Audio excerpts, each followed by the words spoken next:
Well, good morning, everyone. Thank you for attending our board meeting today on February 18th. So I would like to officially call the meeting to order.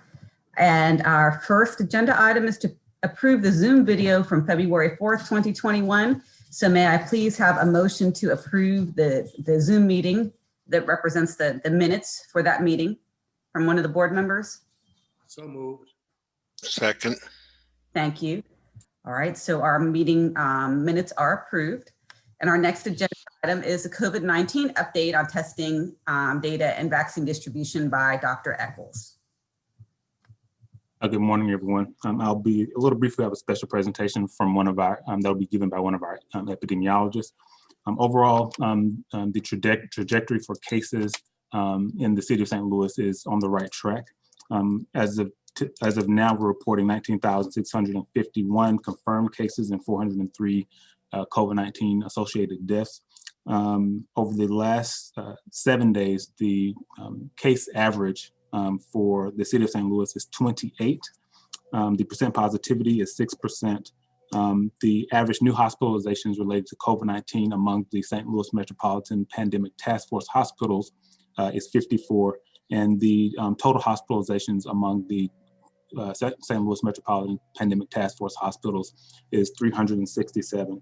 Overall, the hospitalizations related to COVID-19, the new hospitalizations related to COVID-19 has reduced by 17%.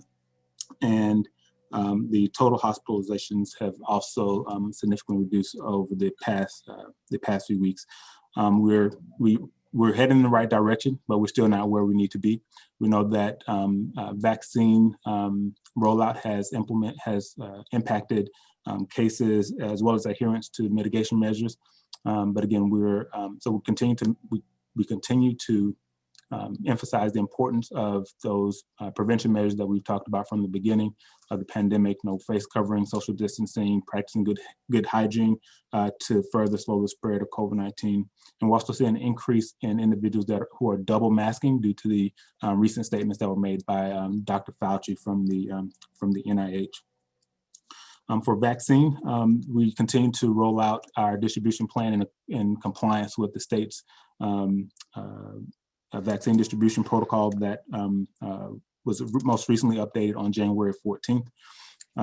The main issue related to vaccines has been supply. So we know that last week the governor's office mentioned that they will be increasing the supply or the allocation for the St. Louis region. Specifically for the City of St. Louis Department of Health, we'll be receiving 900 doses of vaccine weekly. And that was scheduled to start this week. We haven't received those doses yet, but I believe they're slated to arrive tomorrow.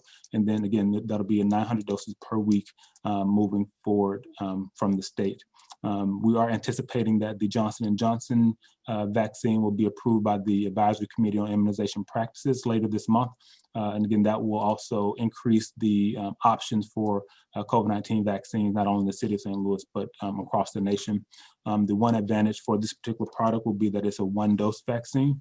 And so we'll be working with our partners and stakeholders at the state level as well as at the local level to make sure our most vulnerable populations continue to be prioritized and have access to vaccine. One of the things that the City of St. Louis Department of Health wanted to do, we wanted to look at take a retrospective look at our performance during the first 6 months of the COVID-19 pandemic. And so at this point in time, I'll have one of our epidemiologists, Neha Sastry, to present some of the remarkable findings of the data that we have collected over, at least for the first 6 months of the COVID-19 pandemic. So I'm going to be sharing my screen. If you have any questions, feel free to flag me down.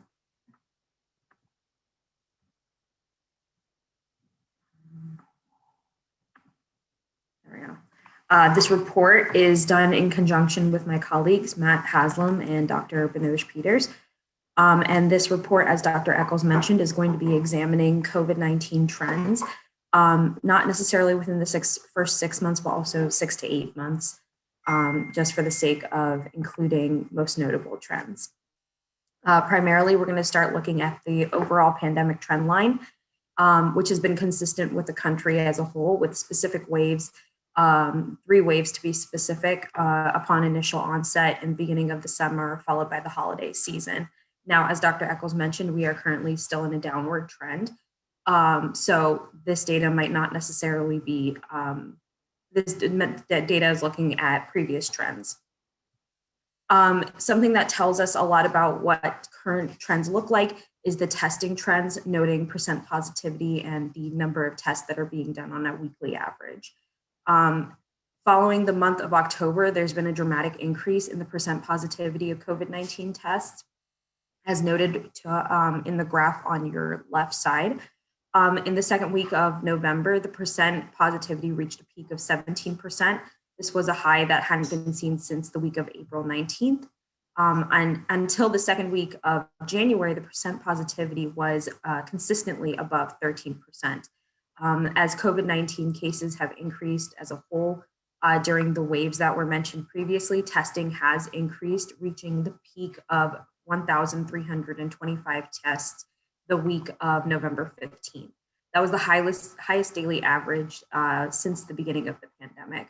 Since that week, however, testing averages have decreased to the low of 950 the week of December 20th. But since then, testing has evened out, and we're currently at an average of 1,100 to 1,300 tests per day.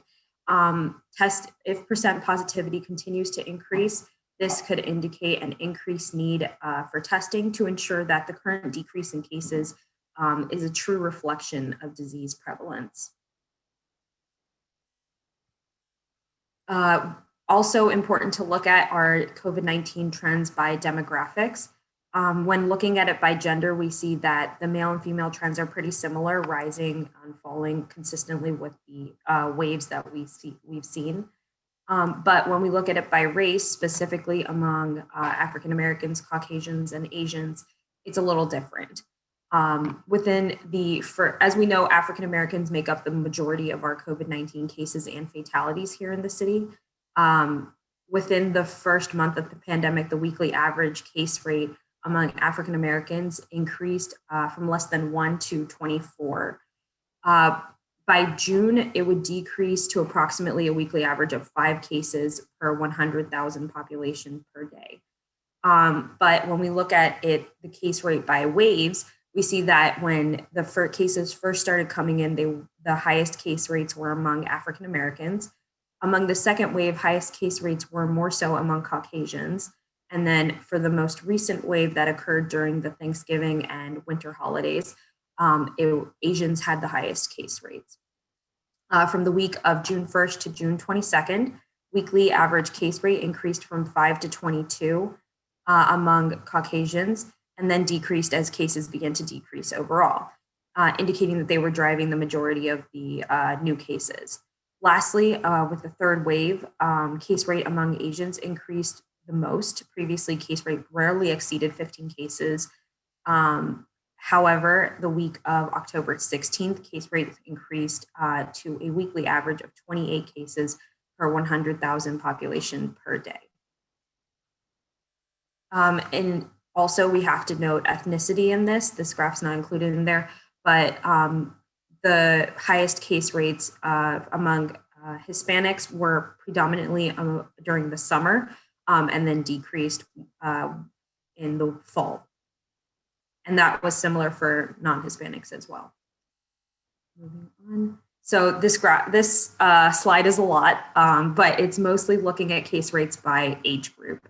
And so when we're looking at this, we see that it's fluctuated a lot across all age groups. In the beginning of the pandemic, case counts were increasing predominantly among older adults. However, over the summer, case rates were highest among those ages 20 to 29, and this was likely community-based spread, not necessarily because of school. Since the end of the summer, as school began, case counts have increased the most among those below the age of 10 and 10 to 19. But a recent decline in ages 20 to 29 and 30 to 39 has helped in the recent decline of overall case counts. Notably, while we have to acknowledge that there has been an increase in fatalities, those above 70 have not seen much of a decline. decline. So that's a little concerning and something that we need to continue examining. Most important to look at is COVID case distribution by location, by geographic distribution. When cases first came in, we were noting a large amount of cases in North City. Interventions were put into place to ensure that adequate testing and access to information was available. And this seems to have paid off, as when looking at COVID-19 cases by zip code, by neighborhood, by ward, and by the heat map that's on your far right, our cases are located mostly in South City. But then when we look at it even closely, we also see high case counts in areas such as Central West End and downtown. Central West End was a place that's always had high case counts throughout the pandemic. I believe this is because people who live and work in BJC are likely to be have increased exposure, and that would also drive higher case counts in that whole area. South City, as I previously mentioned, is also experiencing high case counts. Most notably would be zip codes 63116 and 63118. Do I have any questions so far? All right, I'll continue. Lastly, we do have to talk about fatalities. Oh, I see I do have 2 things in the chat. Okay. Thank you. While case rate has decreased, so upon initial onset of the pandemic, case fatality rate increased exponentially, which was to be expected given how fatality rate is calculated. But it has dropped off below 2 thus far. However, as I'm sure some of you have noticed, there has been an increase in fatalities. So this might not be the most up-to-date and will require further examination. So while case fatality rate has decreased to 2 deaths per 100 cases, there has been a recent increase in the weekly average of daily fatalities. If you look at the figure on your right, you'll see that this is an adjusted figure of the 1-week average fatalities. And what that basically is looking at is the number of fatalities per day on a weekly basis. And as we can see towards the end of 2020, there was a sharp increase to 3 fatalities per day, and that's decreased to 2, and it has consistently been at 2 for the last 2 months, but this might have increased considering we've had an increase in fatalities as well. So these are some of the trends that we've noted while looking at COVID-19 cases over the first 6 to 8 months of the pandemic.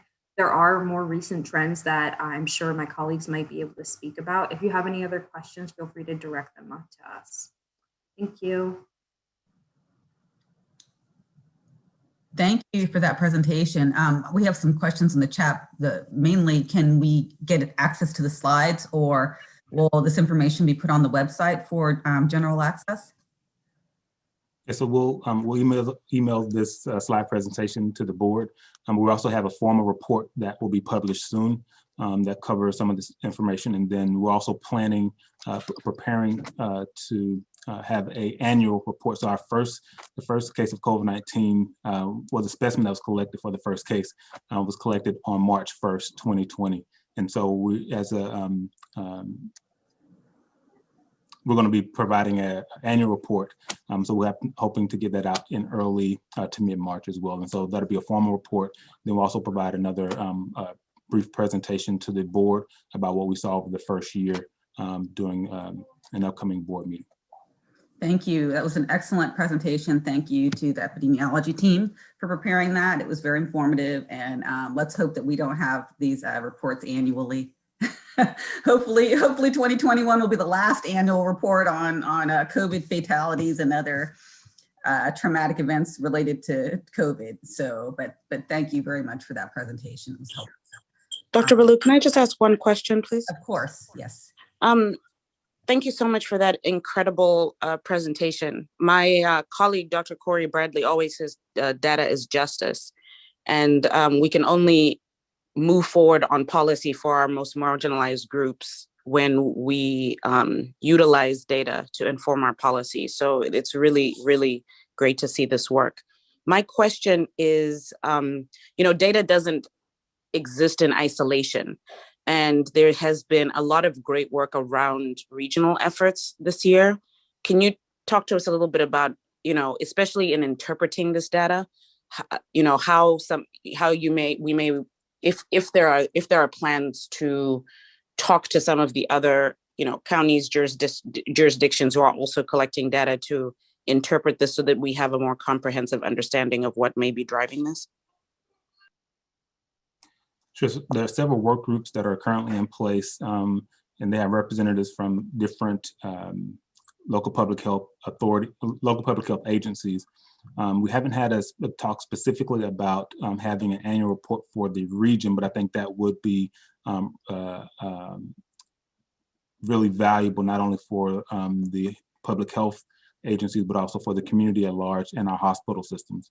So that's something that I can raise with the regional group. Thanks. Again, a great presentation. I absolutely agree that the data is absolutely riveting. And it certainly is going to segue into the next phase of the COVID pandemic, and that is the vaccine distribution. I really appreciate you identifying those areas that really were high risk. Initially the communities in North St. Louis, but then now the focus on those zip codes in South St. Louis.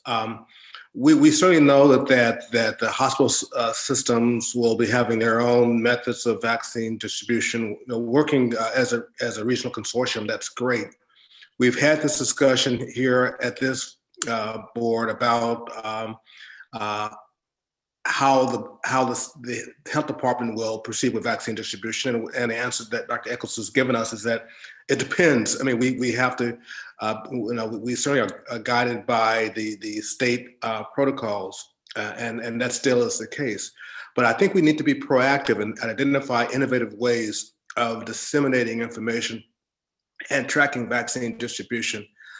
And I hope that we can have an opportunity, obviously not at this board meeting, but at a subsequent meeting, to really learn about those innovative products that can help us target individuals who are at high risk, and then provide the appropriate information and connect them with provider resources. Again, I certainly been informed that Barnes-Jewish and SSM they're working on those models, but they're looking to private sources, and they're looking to us for additional methods because they think that there are going to be individuals who will still fall through the gaps. And so we have to start looking at that. And I would love to have a discussion and talk about some particular initiatives that some of our own students have been working on in collaboration with our colleagues at the School of Medicine to help guide that effort. Thanks. Dr. Ross, I think you bring up a very important point. So over the last couple of weeks, I've been looking at the registration data really closely, and it's pretty alarming. So when you look at the vaccine distribution plan, on the surface, it looks great. You prioritize those individuals who have the highest risk, but then when you take a deeper dive, who makes up that population? So the healthcare workers, we know that minorities make up a small portion of the healthcare workers. When we look at law enforcement, minorities make up a small percentage of law enforcement. So that having this plan, although from a risk standpoint, it seems feasible and appropriate, but it still perpetuates those disparities that exist.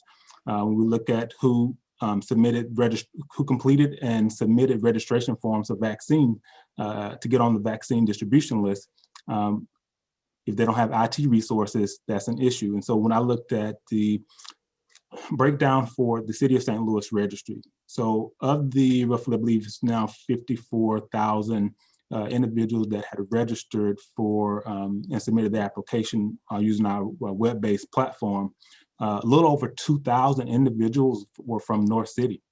And so that speaks to not only the issues related to poverty, but also the digital divide. And so how do we reach those individuals? Because those individuals who are technically most vulnerable to COVID and have the highest risk for severe complications are oftentimes not able to access these platforms that we have in place. And so that's something that we're looking really closely at.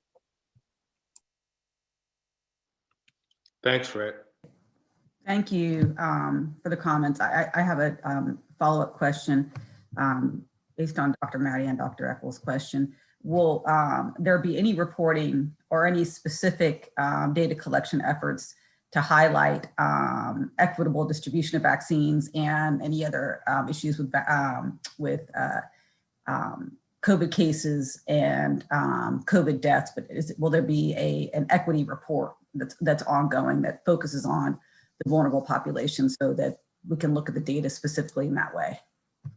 Yes, so we're capturing data that will allow us to do that. So we're capturing the address data, so zip code level data, and street level data for individuals that are receiving the COVID-19 vaccine in the city of St. Louis. And so we'll be able to, we should be able to do a comprehensive comparison or analysis of those different groups. And so that's something that we'll be working on as well.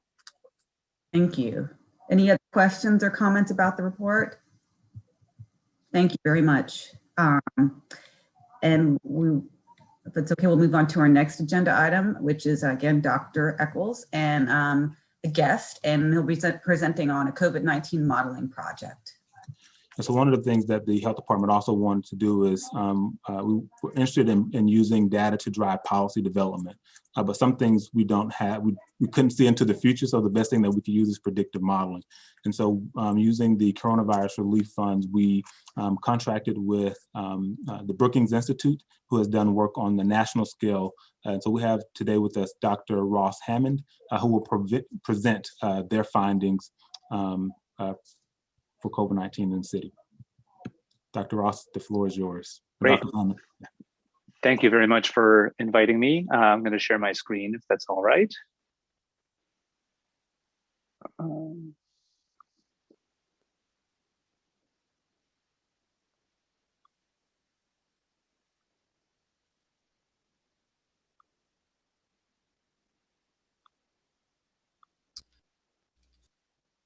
right, can everyone see that? Thank you. Great. Okay, so I'm going to present today quite briefly an overview of some of the work that we did closely in collaboration with Dr. Eccles' team and with my teams both at Brookings and at WashU in St. Louis. And given the time constraint, and I'm not going to go into great detail about how our model works, but I'm happy to answer questions about that afterward if it's useful, or point you to resources that have been made public about the model and how it works.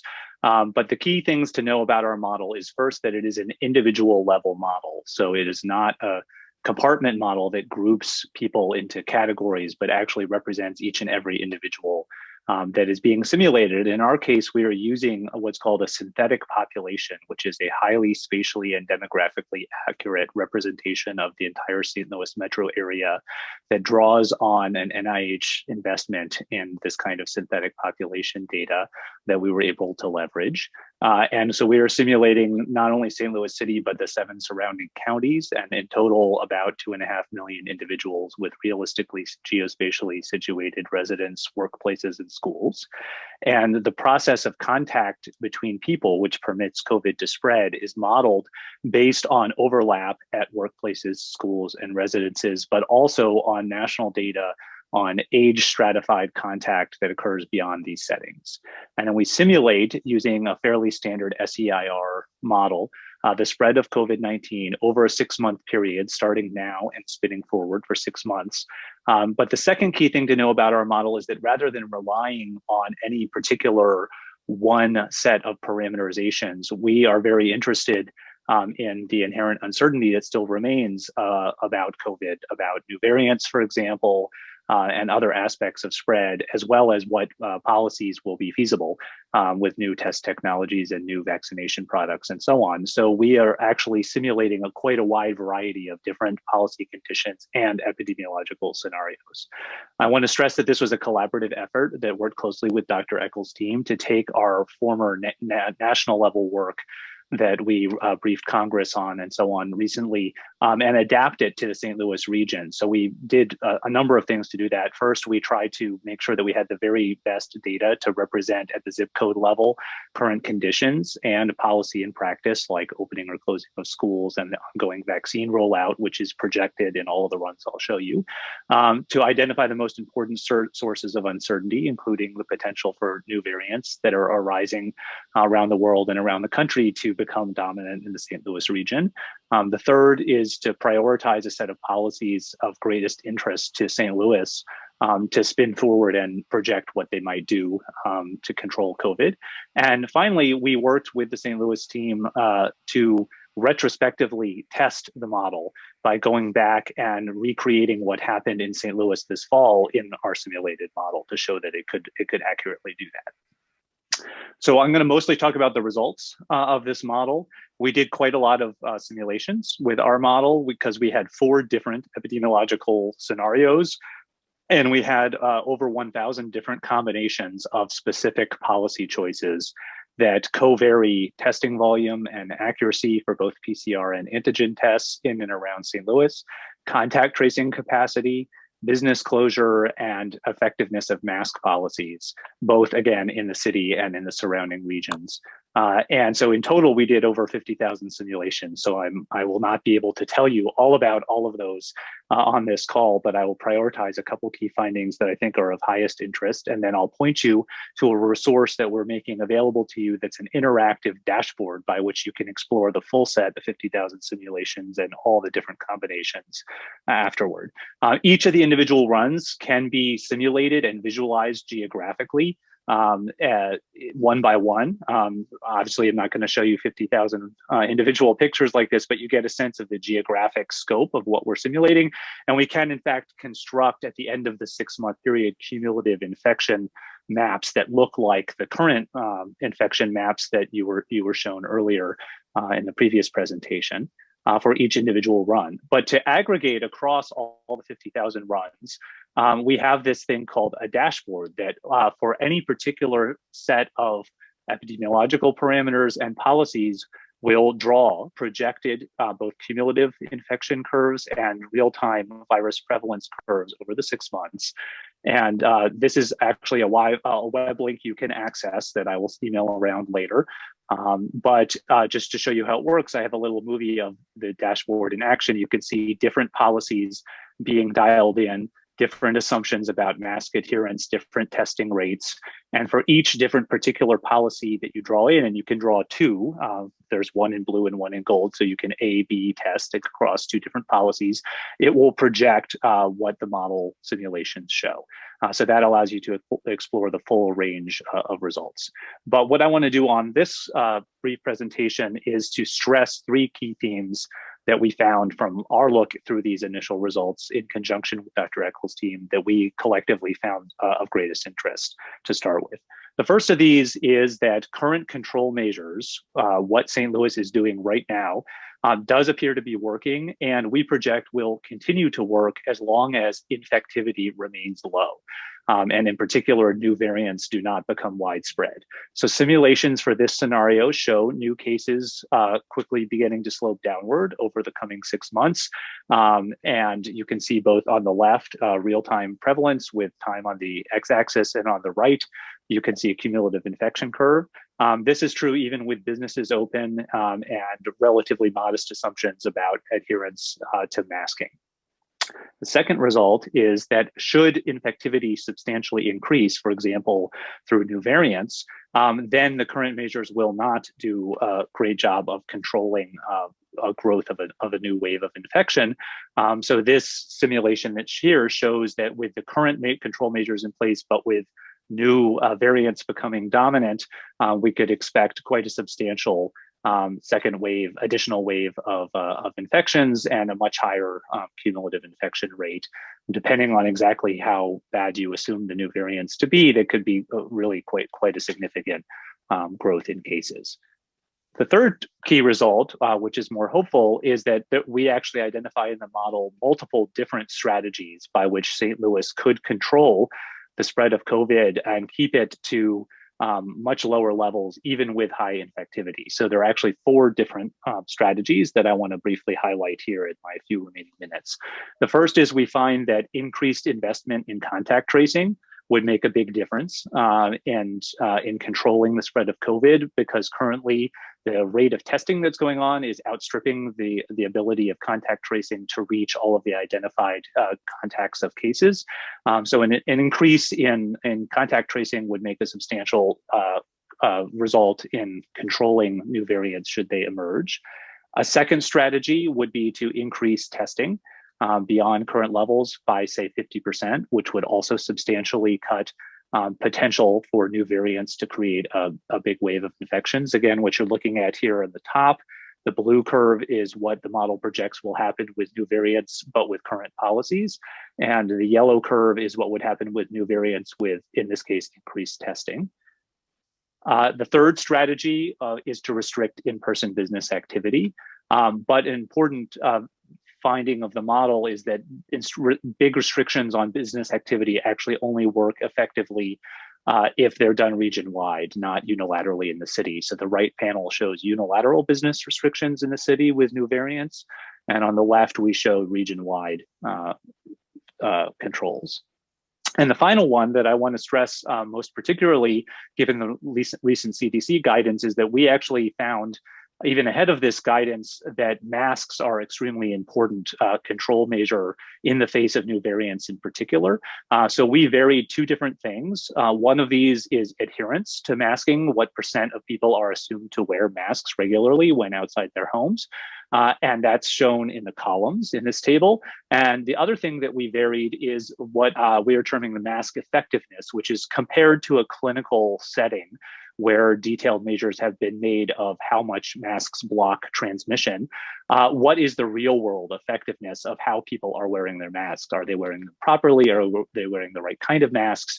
And so we simulated low, moderate, and high effectiveness of mask wearing as well. And you can see that the difference between low adherence and low effectiveness and high adherence and high effectiveness in cumulative infections is quite substantial. So masks are a really powerful way to control even new variants. So I'm at my time limit, so I'd like to stop and thank Dr. Eccles and the St. Louis Department of Health, my entire team at both WashU and Brookings, and I'm happy to take any questions about the model or our findings, all of which are available at that website, which I will send around. Thank you very much, Dr. Hammond. Do we have any questions?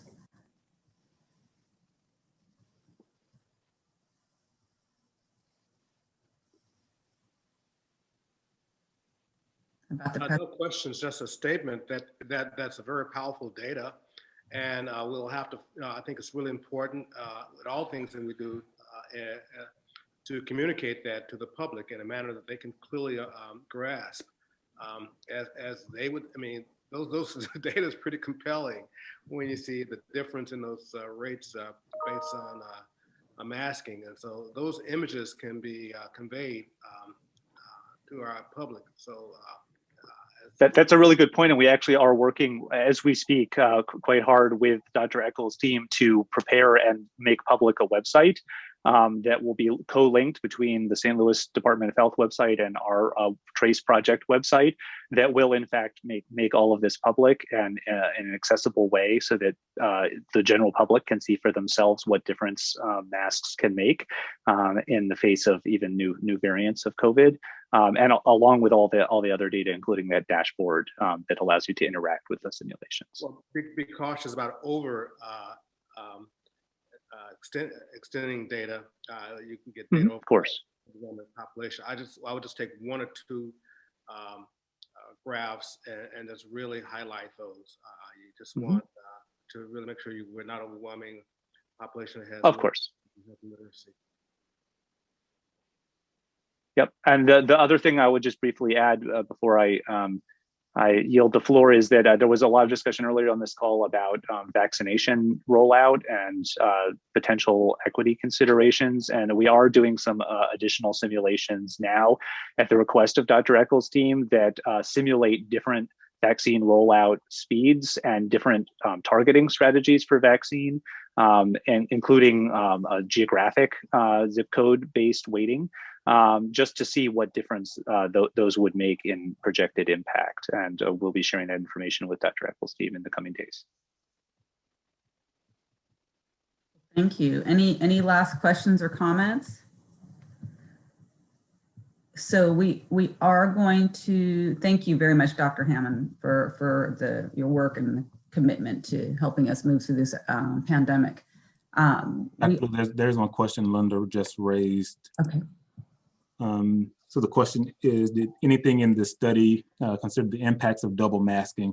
And might this be studied in the future? I think the double masking was just recommended, so I don't think that was included in the data, but Dr. Hammond can speak to that. It was implicitly included because we varied this sort of effective real world effectiveness of masking, so we varied how much masks are assumed to block transmission over quite a wide range, and so the double masking would fall into the higher range of what we simulated, as opposed to single masking, which is the middle range, and wearing a single mask improperly or poorly fitting, which would fall in the low range. So we've looked at all those possibilities. Thank you. Our next agenda items are not COVID related. So we do have a couple of comments in the chat. Are there any other questions or comments or concerns remaining about COVID vaccine distribution or COVID testing or anything COVID related before we move forward with some other important issues that are affecting the city and some other accomplishments that we're going to report on? Dr. McBride brought up the concern about just the vaccine distribution and the availability of vaccines to the St. Louis region, and if there are any updates on the state actually providing vaccines to the St. Louis region, because in terms of equity, not just in vulnerable populations, but in terms of the city and the region of St. Louis, there's been an inequitable distribution of vaccines from the state to our region. Any other comments or questions about COVID vaccinations or COVID data? Dr. Booth, before we leave COVID, I just did want to lift up this question that was in the chat from one of our attendees about vaccinations for detainees held at CJC and the MSI. And I wonder if maybe Dr. Eccles or any of the staff might be able to provide any information. Sure. I'll take a stab at this one. So the health department works really closely with the corrections staff. We work with them on COVID policies, as well as having discussions about vaccine rollout as well. So the one thing that we've already done with them is to, similar to what we do with other organizations, is have them survey individuals to see, one, who meets the current eligibility criteria that's outlined by the state. And so those individuals who are 65 and older, who have qualifying medical conditions. And so we're already working with them on that. And so we do have a plan in place to make sure that those who are eligible receive COVID-19 vaccine. And that process actually started this morning. So, yeah. Thank you, Dr. Eccles. Any other questions? All right, thank you. So we do have some new business, and we have two reports on Medicaid expansion by Dr. McBride, and there was also a Generate Health presentation on some great news about safer childbirth cities project. So Dr. McBride, would you please give us an update on Medicaid expansion?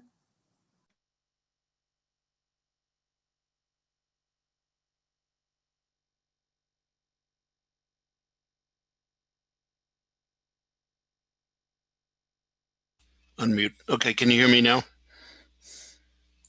Yes, we can. Okay, and you can see my presentation, right?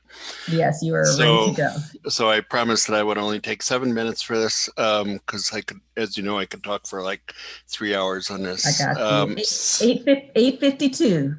All right, great. Okay, so I'll just give a quick update on this, because as you know, we're in the throes of working on expanding Medicaid. Just a quick update on, just remind you where we've been on this.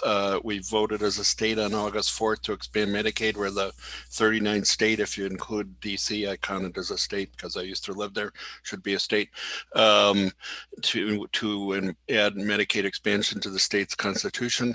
And currently Medicaid covers aged, blind, disabled, pregnant women and children, and we have one of the lowest eligibility levels in the country for custodial parents, up to about 20% of poverty. This would raise the eligibility level up to 138% of poverty. Importantly, the federal government currently pays 65% of the money, but under the expansion, the federal government would pay 90% of the new expansion eligibles. So that's the big enticement. So here's what this means, and these are sort of hot off the presses numbers. I'm working on a grant with the Missouri Foundation for Health, and we're working on implementation of the Medicaid expansion with St. Louis University team led by Sydney Watson. And we've been doing some estimation of how many people would be covered under Medicaid expansion, and I'm showing you some numbers about what we're projecting would be the new enrollees in the city and the county and the state. And these are updated numbers based from the ones that we did back in early 2019. And as you can see, our expectation is about 16,500 people in the city would be enrolled in Medicaid expansion. And like Ross's model, there's some assumptions that go into that I could talk about if you want to know, about take-up rates. And the people come from about 3 different buckets: the currently uninsured, people that are currently in the marketplaces, and people that might move over from their employer-sponsored insurance. A slightly larger group from the county, but a smaller percentage of the county population. We estimate about 250,000 people statewide. I can tell you the governor estimated about 274,000, so we're in the same territory as the governor. So that's a considerable increase in the current population of Medicaid in the city. Generally, it's about 25–30% growth overall in the Medicaid population. We have produced a data visualization. I'd be happy to send this out to the group afterwards. That's live now. That shows a map of the state. And I won't click on it and show you it now, but it breaks down the distribution of the Medicaid expansion across the state. And one of the things you'll see, the St. Louis region's lightest there, and the Medicaid expansion as a proportion of the state ranges from about 3.6 to 8.5%, which the highest enrollment, might surprise people, is in the Ozarks region, and the lowest is in the St. Louis region. And people, so actually this is probably going to help the rural areas of the state more than the urban areas, and that surprises people somewhat. It's in part because some of the lowest uninsured rates are where I live in West County, and where the highest incomes are, Boone County, that kind of thing. So, and there's quite a few uninsured people in rural areas of Missouri, so this makes that point. So, again, that probably surprises a lot of people in Jefferson City, but be that as it may. A few things about timeline here for people. There's 2 important things were hard-coded into the constitutional amendment, 2 things that must happen. March 1st, the state has to submit what's called the state plan amendment to CMS, tell them how they're going to expand Medicaid. The draft of that is up on the website for comment. Some people, you can look at it already. Most of us who've seen this think that the state is doing a good job of planning for Medicaid expansion. The governor, to his credit, said, well, I was opposed to Medicaid expansion, but the voters have spoken, so I'm going to do it. And everything I've heard from Mo HealthNet is that they're taking this very seriously, and they're rolling up their sleeves, and they're doing what they need to do diligently to do this. So they've been working pretty hard putting this in place, and so the next big timeline is July 1st. The other two things that people are paying a lot of attention to was in other states, sometimes they gave the new Medicaid eligibles a lesser benefit package than the current eligibles. The state came out right away and said, we're not going to do that. They're going to get the same benefit package. So that was good news. The other thing is this third bullet here, which says that they can't impose any restrictions on eligibility enrollment. That's sort of code words for saying don't put a work requirement on people. That's the legislature might still try to do that. I'll get back to that in a minute, but these words in the constitutional amendment are interpreted as saying don't do that. And probably the Biden administration is obviously a new administration, and they probably wouldn't approve that, but you know, the legislature still may try to do it. A few things, I'm almost out of time. I just want to speak about some of the positive impacts that the literature says that we should expect from Medicaid expansion. There's a huge literature of over 400 to 1,000 articles now on Medicaid expansion. I just summarized it here. There's a great summary of about 100 pages at the Kaiser Family Foundation that you could oh, my stupid thing is going off here. Tell me I ran out of time.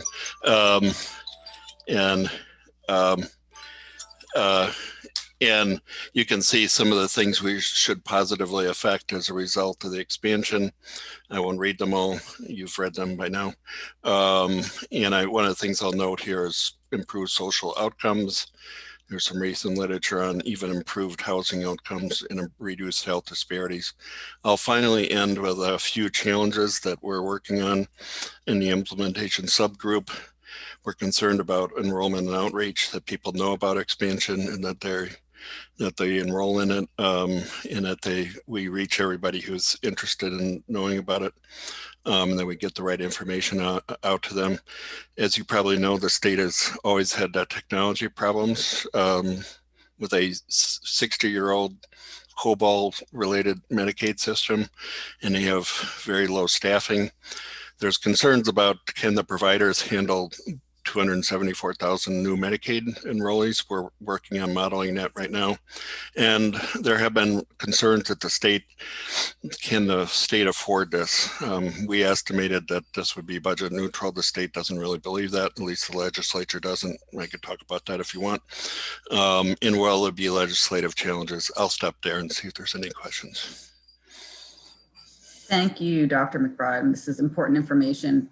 I'll start with one question just on this last slide in terms of enrollment and outreach.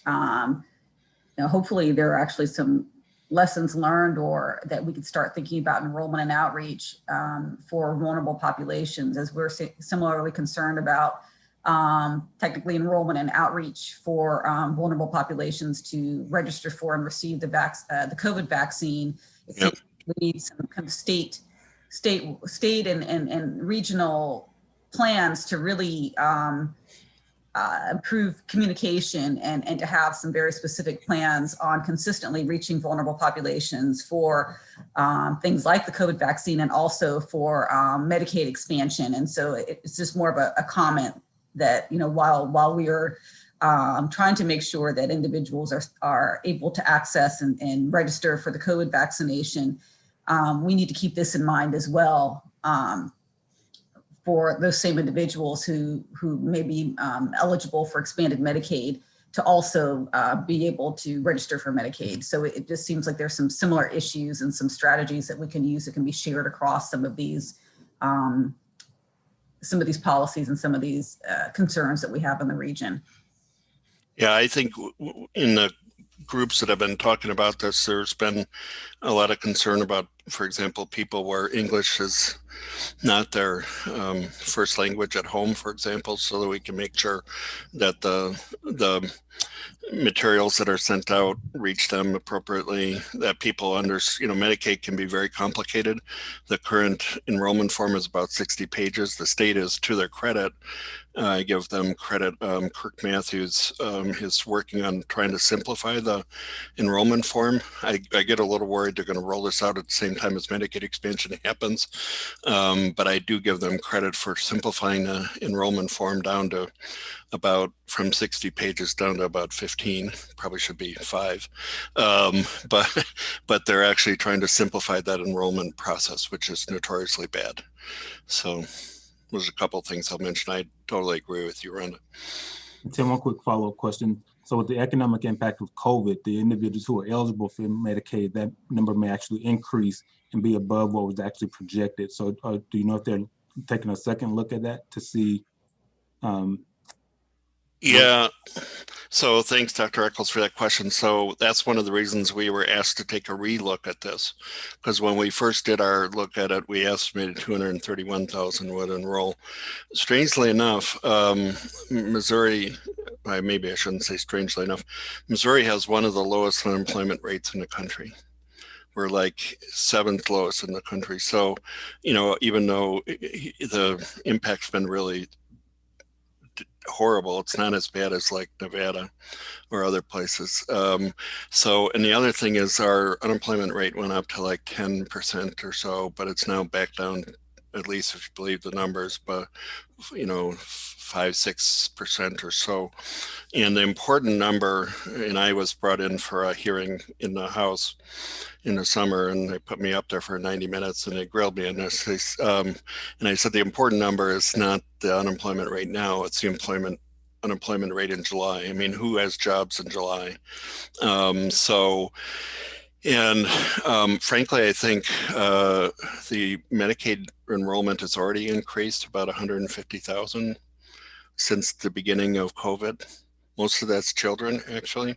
So we might have already seen some of the roll-on to Medicaid already. So when I did the modeling of the increase, and I think the governor's number as well of 274,000 reflects some of that increase from COVID and the recession. So that's one reason that number is higher. Does that answer your question, Fred? Yeah, but Tim, it's Sue. I just also wanted to make a comment because the group I worry about are those pregnant women who fall off the 60-day Medicaid cliff, because not all of them are going to be eligible for Medicaid expansion. And I just wanted to bring that up because I think that's sort of a forgotten population there. And so I worry about churning with that population, as well as some of them are, are basically sick. They've got issues. And so I just wanted to put that out there, in terms of medical issues, follow up for mental health issues and so forth, that still looking at that postpartum expansion and that gap that we'll see. And while I understand it may be a small percentage of the overall picture, I'm just wondering if anybody's sort of paying attention to that or words of wisdom. So a couple of things about that. The pregnant women category in the state has seen a 110% increase during the pandemic. It's gone from 20 to 45,000 in the last 9 months or so.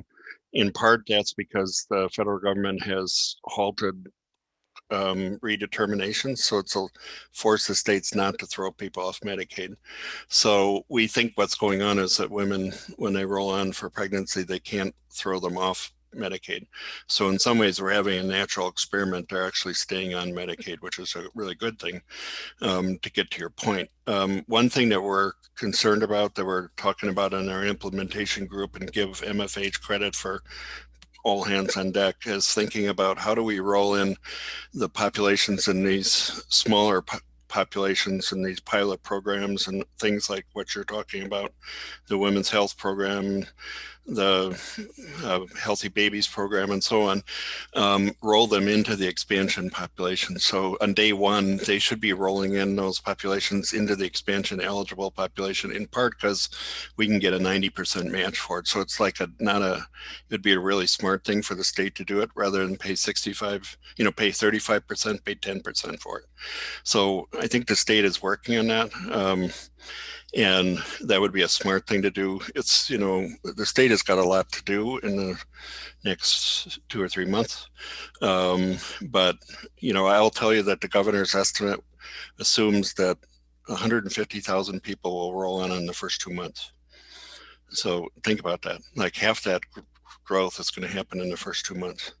Now, I don't know if that's true or not, but we saw that happen in 4 other states when we looked at it, actually. So I actually think it's possible. And a lot of that could be people rolling in from existing populations. Thanks, Tim.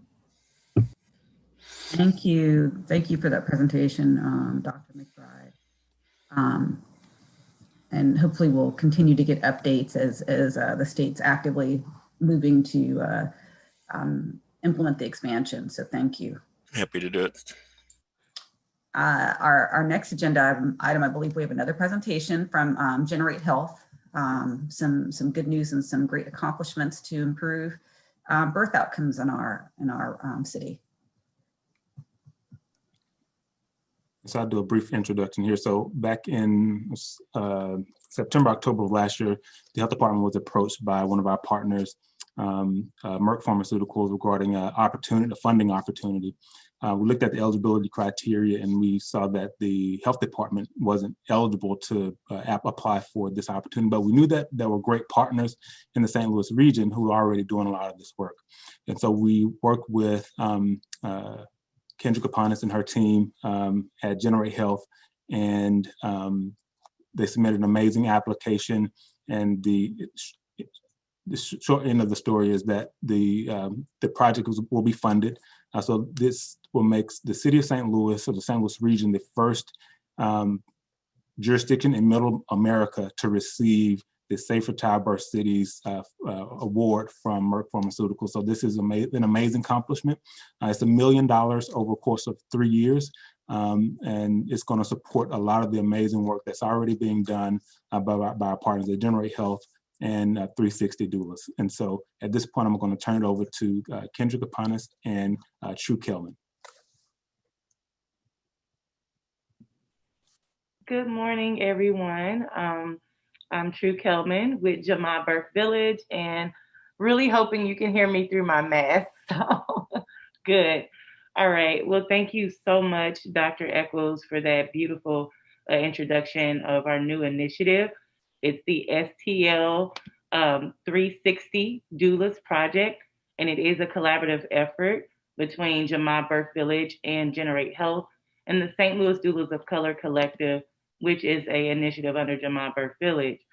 So just want to give you a bit of an overview, and Kendra and myself will really interchange between sharing a lot more about our new amazing initiative. So essentially, when we're thinking about doulas are trained professionals that provide continuous physical, emotional, and informational support to women and childbirthing people before, during, and after childbirth. So community-based doulas essentially have a particular role to play in combating exploitation, exclusion, discrimination, and loss of autonomy that Black women and birthing people in communities of color routinely experience in the medicalized birth system. So community-based doulas are often members of the community that they serve, which is just absolutely amazing. And they also oftentimes share the same background, culture, and or language with their clients that they're serving. So this project will expand the access to doulas of color, and specifically Black identifying doulas, so that we can continue to support Black pregnant people in the city of St. Louis. Yes, and good morning. I echo Truth's welcome and appreciation for this opportunity to be with you today, and really to share that one of the most exciting parts of this project, this infusion of resources here, is that it isn't to create something new. It's instead to intentionally scale some really important emerging local doula movement and the existing Jama Birth Village's licensed doula training. And so we often don't get the opportunity to scale really important and transformative work, and this does that. And this opportunity will ensure long-term capacity for culturally congruent doula care for Black pregnant people in St. Louis, while fundamentally restructuring the maternal care ecosystem to center the needs of Black St. Louisans during this prenatal, perinatal, and postpartum period. And so the title of our project, STL 360 Doulas, refers to two things. One, the number of doulas that will be trained and supported over this period of time, as well as really the critical wraparound support that doulas provide. Doulas are really a 360-degree support, holistic support for Black pregnant and parenting families. Yes, thank you so much, Kendra. Really love the 360 degrees because it really also highlights very important project outcomes that we have for this new initiative. So this project will integrate 360 local doulas into the maternal health ecosystem and build demand, readiness, and respect for their services. Throughout the 3-year grant period, the 360 trained doulas are expected to serve a total of 8,100 pregnant people in the St. Louis region, which is phenomenal. And we recognized in this project that training and supporting doulas is amazing in itself, but we're going to need investments in health system advocacy and in payment models. We're going to need public health, going to listen to Black women campaign, and we're going to need ongoing support through the Doulas of Color Collective to really yield the sustainable doula capacity and serve eventually over 20,000 people annually as a result of all the impacts that this will have. So this grants investment in a robust network of doulas paired with bold, I think we're going to have to be very bold, advocacy will be an accelerant, like a really significant accelerant to a movement that's been designed and led by Black women to fundamentally deconstruct and reimagine and redesign our local maternal health system to respect Black pregnant people, promote healthy pregnancies, and foster more positive childbirth experiences. Yes, and so we are so honored and appreciative of Dr. Eccles and his team, and we are so grateful that the City of St. Louis is supporting our initiative and really wrapping our community around and a level of support that they are requesting and that they deserve. And so I'll just wrap up by giving you all a brief overview of Jama Birth Village. So Jama Birth Village is a 501c3 not-for-profit maternal health organization, and we're located in Ferguson, Missouri. However, we do serve the greater St. Louis metro area. And so Jama Birth Village was literally created out of a need and a network of Black everyday moms who were also birth workers and wanted to really be the solution and create innovative change so that we could make sure that we're serving our community members in the way that they need to be served. So currently, Jama provides midwifery and doula care services through our comprehensive, first of its kind, equal access midwifery clinic. And we also provide culturally based, traditional, and evidence-based care through a holistic model. So our clients are able to access mental health care and also childbirth education and a lot more, seasonal guarding offerings and other things of that nature to also address social determinants of health and other inadequacies that our pregnant families are facing. So since 2015, we served over 500 families, and our overall goal, like many of us, is to make sure that we're able to lower prematurity and the infant and maternal mortality morbidity rates that are significantly higher for Black women. And we want to do that through community-led care. And we do have a 3-point approach because this care is so bold and courageous. And essentially, we want to make sure that we're providing the care to our community, that we are also providing education to our expecting families so that they are informed and prepared so that we can mitigate these different disparities that are happening.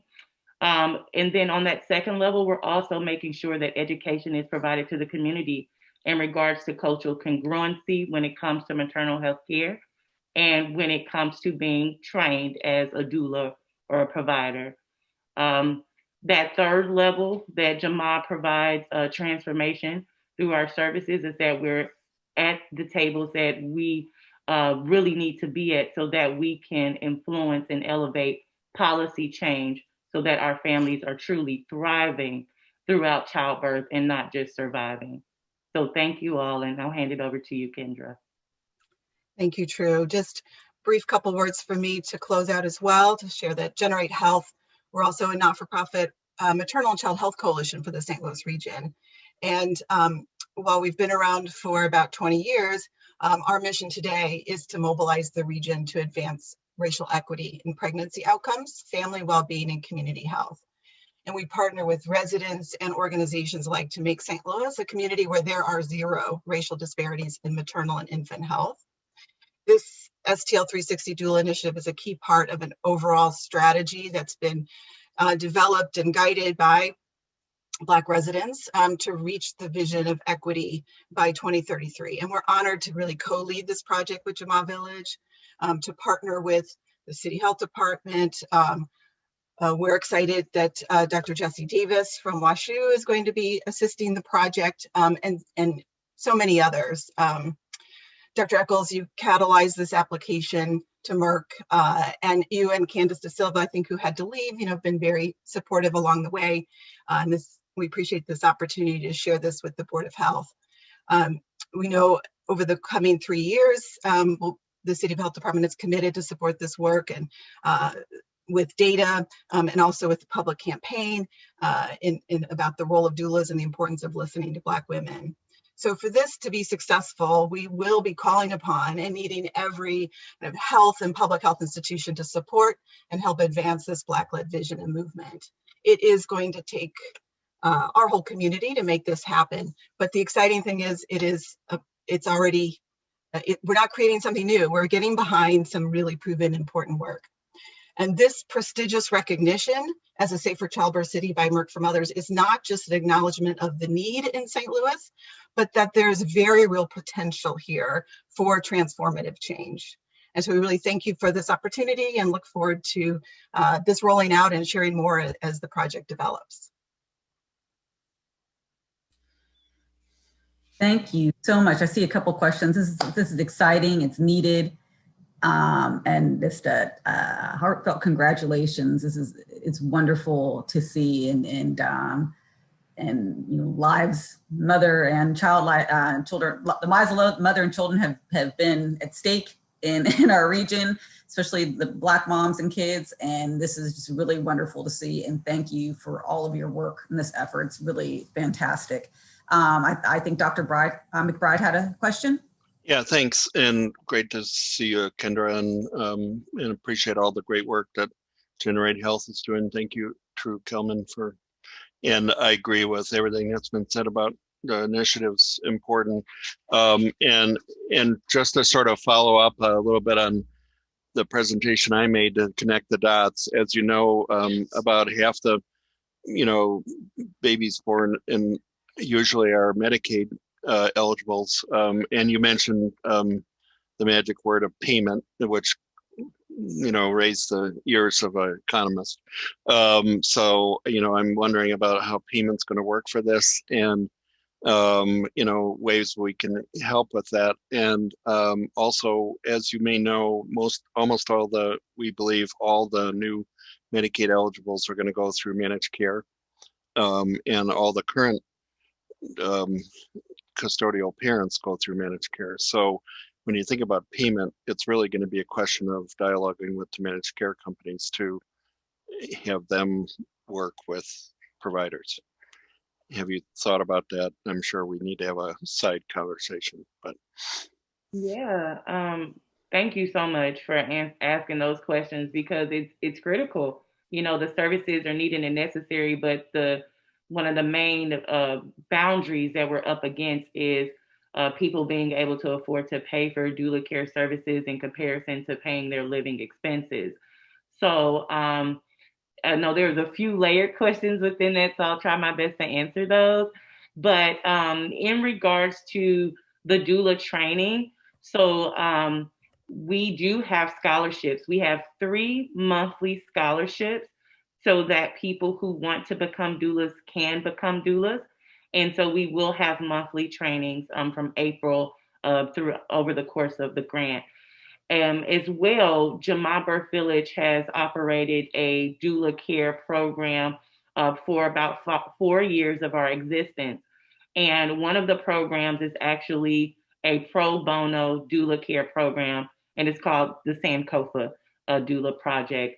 And essentially, any pregnant person who has been impacted by COVID, so whether their income has changed, they've been furloughed, lost a job, no longer receiving their benefits from the state, any of those things, even gained household members because of COVID, they can receive pro bono doula care services.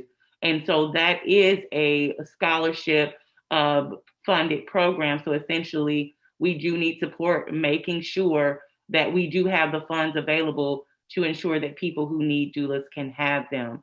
So the doulas will still be paid an equitable wage, but at no charge to the clients. So that is an option to make sure that people are able to receive doulas. We also have a sliding scale program that slides the amount down to fit our families.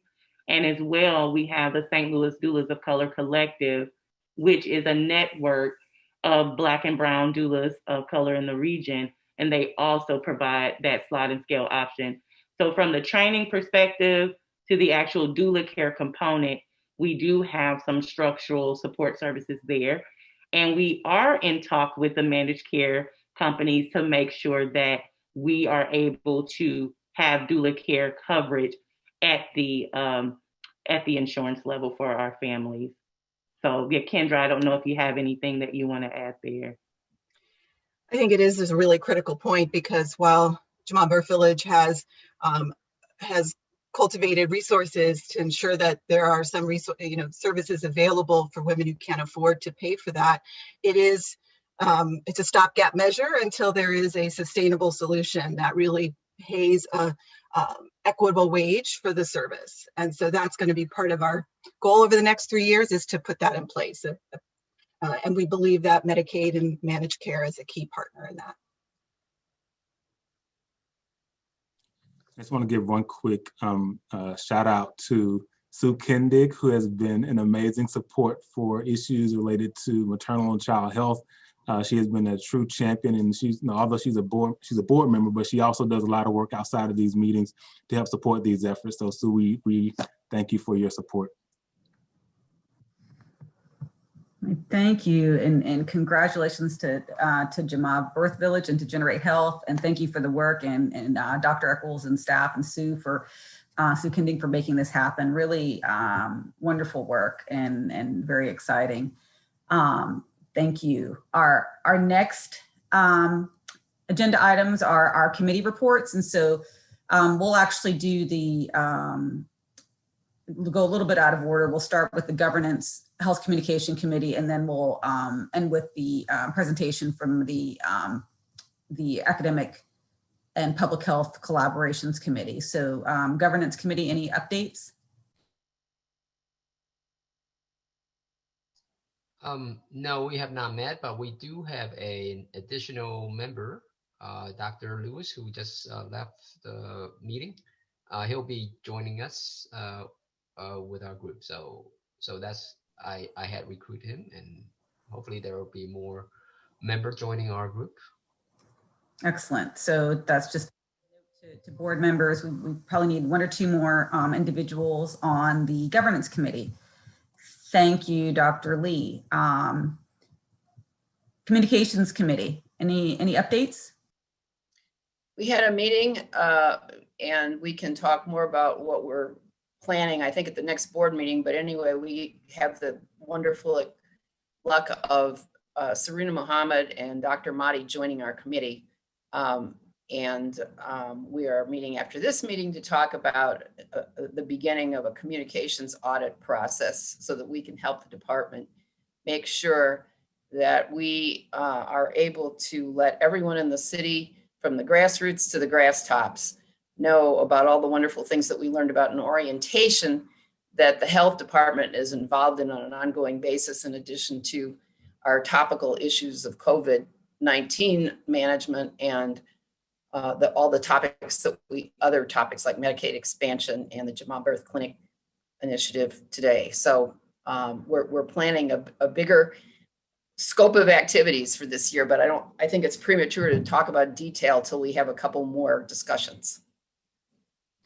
Thank you. And for the sake of staying on time, let's start with the presentation from the Academic Health Department. So we do want to end at 9:30, and they do have a brief presentation. So let's, I'll introduce Craig and Dr. Xaviers and Dr. Scharf that will just give some updates about the Academic Health Department presentation, that the collaboration between SLU and the City Health Department.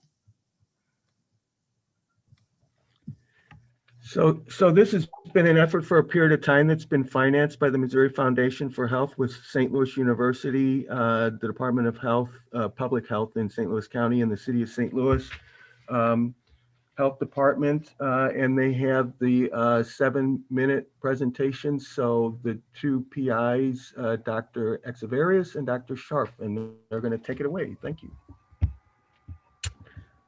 Well, thank you, Rhonda. Thank you, Craig. Thank you for letting us join you all today. Dr. Scharf and I are co-PIs on this project and work together. And so in that same spirit, we're going to jointly go through our 5 slides together and tell you a little bit about what we've been up to with the Academic Health Department. As you may know, the Academic Health Department is really a learning laboratory where the folks in academic public health work with practitioners. And we specifically are working with the City Health Department and with the County Health Department. Darcy, would you like to offer any other introductions before we move on? So for those who don't know what an academic health department is, this is a concept that came out of medical school collaborations with hospitals. And so you can think about it that way. This is a true collaboration between the 2 health departments and our university. And as Pam said, in a co-supporting effort. And we'll talk about some specifics in a moment. And we'll keep it brief. We know we're getting near the end of your agenda today too. So the Academic Health Department really has stages, as you can see here in this graph, going from informal relationships to much more established relationships. And so we're really moving towards that. We have funding from the Missouri Foundation for Health. The funding from the Missouri Foundation for Health is really designed to support public health infrastructure, which couldn't be more important than now in times of COVID, when we already know public health has been underfunded for many years, and now many of the resources have been transitioned to COVID appropriately, but nonetheless, more support is needed. And so that's really where this funding emerged from, so that we could create opportunities for this co-supporting. And it really is designed to us working together, and the key is together. There's no one organization that's a lead in this project, but it really is a collaboration. So we have a steering committee. Craig is one of the leaders on our team. Fred is at our meetings frequently, also folks from the County Health Department, to really make sure that we are all committed to the work of the Academic Health Department. We are trying to be data-driven and yet at the same time nimble. Again, nimble has never been more important than it has been during COVID, where we have been continually trying to be so respective of the fact that our public health colleagues in practice are really overwhelmed with COVID and what's happening in our communities. Darcy, you want to add anything on this one before we move on? Okay.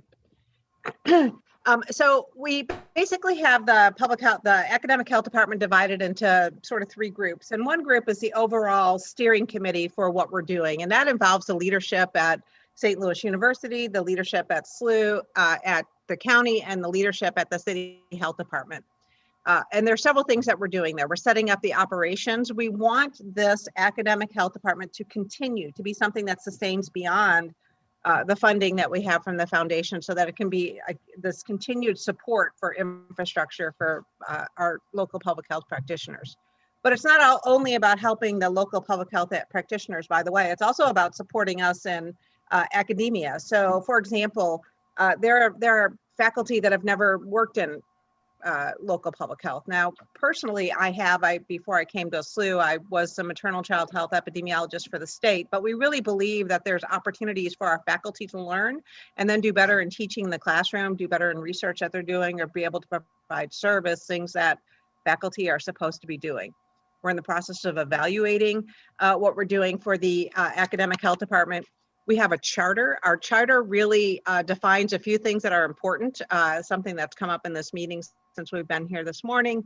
Equity is one of the first things that we talk about in our charter, that we all have a shared commitment to equity, that we're following the staged model, that we have these value guiding principles, and that we are really dedicated to collaboration in our work. So then we have the steering committee, and then we have four broad things that we're doing with the academic health department. We're focusing on teaching, workforce development, research, and policy. And we've broken those into two groups. There's a teaching and workforce advisory committee that we fondly refer to as TWAC, and the research and policy advisory committee that we refer to as RPAC. And Darcy and I have broken those out into two pieces. Darcy leads the TWAC, I read the RPAC, and Darcy's going to talk more about the TWAC and what we've been up to. Thanks, Pam. So as Pam mentioned, this is a very collaborative process. And so we have representatives on this group and subgroups of this group from the city, county, and St. Louis University, making decisions collaboratively. The whole idea, or the goal of this teaching and research workforce effort, is co-learning, as Pam mentioned, not just providing opportunities to help the health departments advance their knowledge, but vice versa. So we've done a couple of things that highlight that. We've done a lot more than what we have listed on the slide, but we thought we'd leave it to just a few things. First of all, preceptor training for our students who are in the Master of Public Health program. We've wanted to do this for a long time, but we've been able to develop through this initiative a standard approach to training preceptors. And in the last year, we've had the opportunity to train 6 or 7 city health workers to become preceptors. That's exciting for us because we really do want our students to experience local public health, as many of them that they don't, as you might know. We are also in the process of putting together a process for having a set group of people who will provide guest lectures from the city and county health departments. We think that's incredibly valuable to, again, our students, but also our faculty. And just in general, we want the ideas to increase exposure of our students and our faculty to local health department staff. And so we're doing things like presentations, the preceptors. Pam will talk about the academic health department ambassadors, but I did want to mention something also that we've done is the year before the pandemic, we had tours to the city and health department for our incoming students. And that was went over so well that we couldn't do it this last year, obviously, because of the pandemic. But each of them did virtual tours. So they recorded their tours, and at least we get to give the students that. Hopefully we'll maybe bring that back into place in the fall. And then the other part is workforce development. We've talked to our faculty to ask them what they would like to be a part of in terms of trainings and that sort of thing. And we want to have training specific to the needs of the local health departments, obviously. And just recently, we had a training on de-escalation techniques that was requested by the city. And then we just finished a change management program yesterday with the city. So we're responding to the city's needs as they come along. And again, we've done a lot more than this, but we need to keep our time short. So I'll turn it back over to Pam so she can talk about the research and policy. Thanks, Darcy. So we also are not just moving forward teaching and workforce development, but we're trying to come up with a shared research agenda so we can figure out places where there can be synergy. So there's several ways that we're going about doing that. One is we have these, what we call pop-up research squads.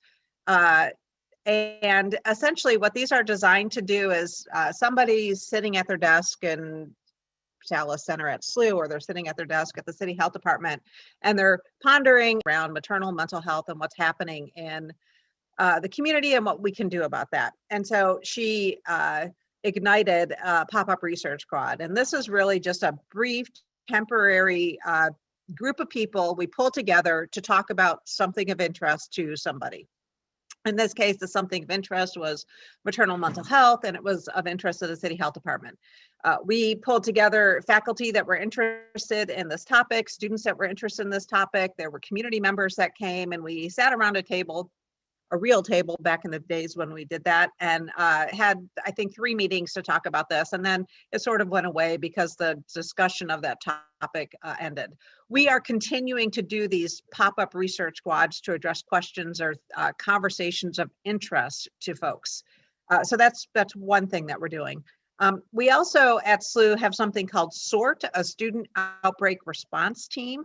They had originally been in a contract only with the State Health Department, but it was not with the city and the county. And through the Academic Health Department, we worked to try to help that be something that could be utilized by the city and the county. And it's my understanding that that continues to happen now. It was approved, and SORT continues to work with the city and the county, no more important than now, and the outbreak of COVID. In terms of the shared research agenda, it's really being driven by the CHA and CHIP of the city and the county. And folks at the city and the county have gone back to different work groups that they have and have come up with these 5 broad items as areas of focus for our academic health department around the community health assessment, around racial equity, opioid use, Medicaid expansion, and violence, which they have broken into 2 subsets, one around violence and another around gun violence, and the other around suicide. Pam, excuse me, it seems like we need to wrap up. Okay. We need to wrap up. I'll just end there. We've been doing a lot. And I think that's all we had. That was our last slide. So thank you. Sorry, I couldn't see you telling me to stop. Thank you. We just have are there any departmental updates, Dr. Eccles? We'll cover the major ones today. There are other updates. We'll provide them at a later time. Thank you. And old business, just very quickly, the work group on racial bias and delivery of healthcare services. We are meeting after the next meeting, immediately after the next meeting on March 4th. And if you are interested, email me. I sent an email out to those to the board before, but if you're interested, please email me and I'll make sure you get on that invite. Any announcements? All right, so I move to adjourn. Sorry, we are 3 minutes over. And thank you for participating. We had a busy meeting with a lot of information. Thank you everybody for the work that you're doing. And we will see you on March 4th. Thank you.